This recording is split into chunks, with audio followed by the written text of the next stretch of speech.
saya sempat dikirimin pengacara dari pihak pelaku. Tapi awalnya saya nggak tahu kalau itu dari pihak pelaku. Dia ngakunya dari LBH, utusan dari Polda. LBH utusan dari Polda? Iya, dia ngakunya. LBH apa? Disebutin aja mungkin. Kurang tahu. Dia ngomong itu aja. Di posisinya saya kan lagi kerja. Tanggal berapa itu Mbak Dwi? Tanggal 17 Oktober jam 9 malam. Jam 9 malam 2024 ya. 17 Oktober 2024. Si pelaku dari luar masuk ke dalam toko, terus duduk di sofa, terus dia mesen GoFood. Setelah abang GoFoodnya datang, di situ dia nyuruh saya nganterin makanannya ke kamar pribadinya. Terus di situ saya nolak karena di situ bukan tugas saya juga, makanya saya nolak. Ada hal lain juga dari sebelum kejadian ini, dia juga pernah ngatain saya miskin, babu. Terus dia juga sempat ngomong, orang miskin kayak lu nggak bisa masukin gue ke penjara, gue nih kebal hukum. Dia sempat ngomong kayak gitu. Terus saya di situ mau resign, tapi ditahan sama adiknya si pelaku.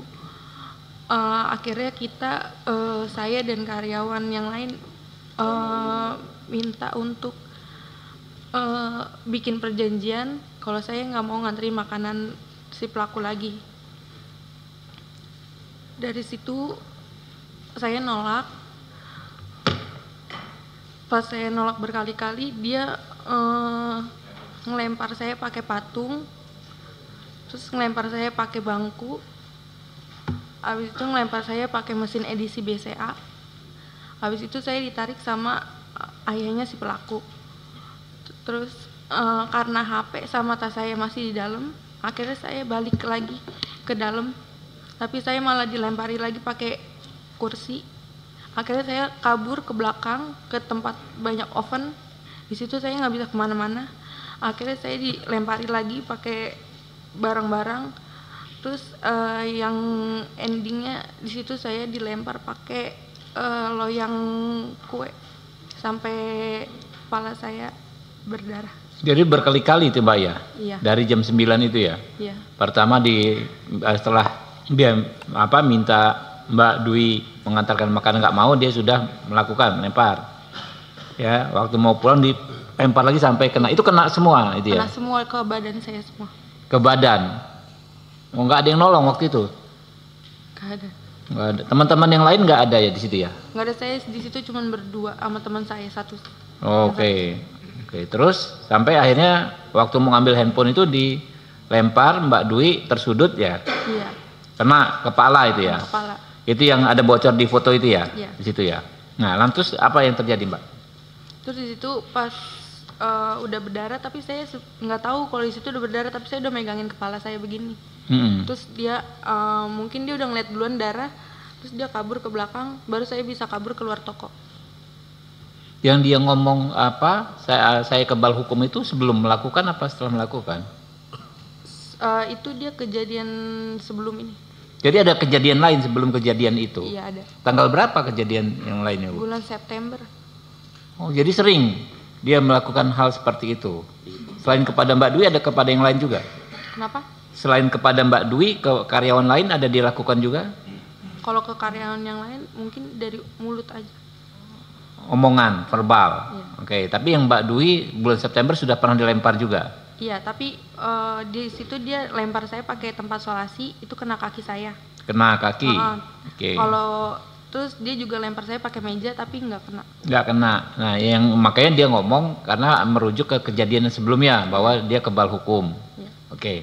Sampai setelah berdarah, Mbak dibawa ke rumah sakit gitu? Ke klinik. Ke klinik penggilingan situ? Iya. Oke, lanjut. Habis kejadian itu langsung lapor ke Polsek Cakung. Ke Polsek Cakung. Rawamangun dulu. Rawamangun. Iya, tapi di situ emang nggak bisa nanganin karena. Oke, kejadiannya di Cakung. Akhirnya dirujuk ke Cakung, dan di Cakung juga nggak bisa nanganin juga. Kenapa yang Rawamangun menolak? Apa alasannya waktu itu? Mungkin TKP-nya. TKP. Oke. Akhirnya saya disuruh ke Polres Jatinegara, Jakarta Timur. Oh, ke Polres Jakarta Timur di Jatinegara. Iya. Itu hari itu juga, hari yang Hari sama. itu juga. Jadi hari itu Mbak bolak-balik ke 3 kantor polisi. Iya. Diantar siapa? Teman-teman sama keluarga. Oke. 17 Oktober Mbak bolak-balik 3 kantor polisi, akhirnya diterima di Polres Jakarta Timur di Jatinegara itu ya. Iya. Oke, lanjut. Paginya langsung visum. Terus Visum.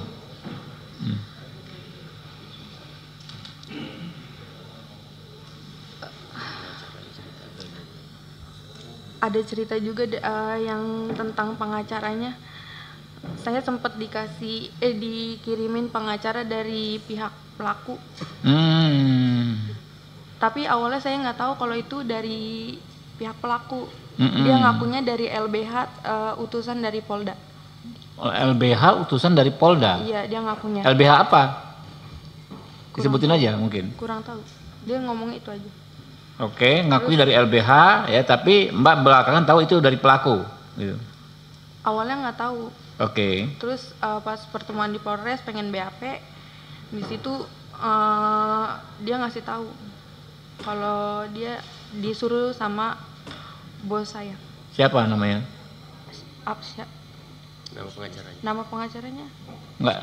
Pengacaranya siapa namanya? Bosnya siapa namanya? Pengacaranya saya nggak tahu namanya. Iya, nama Bosnya, bos Anda siapa? Linda. Oh, Bu Linda ya. Nah, makanya namanya itu Linda apa ya? Linda. Oke, lanjut. Terus akhirnya mama saya ganti pengacara. Di situ pengacara yang keduanya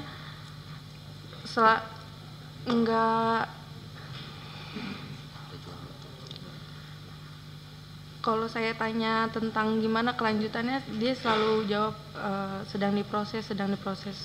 Ke si pengacara itu yang dikirim si itu. Atau pengacara Yang lain kedua, berikutnya? yang Pengacara kedua. Iya. Sama juga dari Polda juga ngakunya, bukan? Bukan. Oke. Di situ dia setiap ada info selalu ke rumah dan minta duit.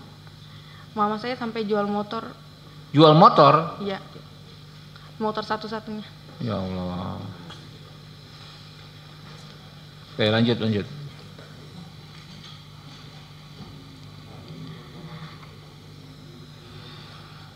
Lanjut, santai aja.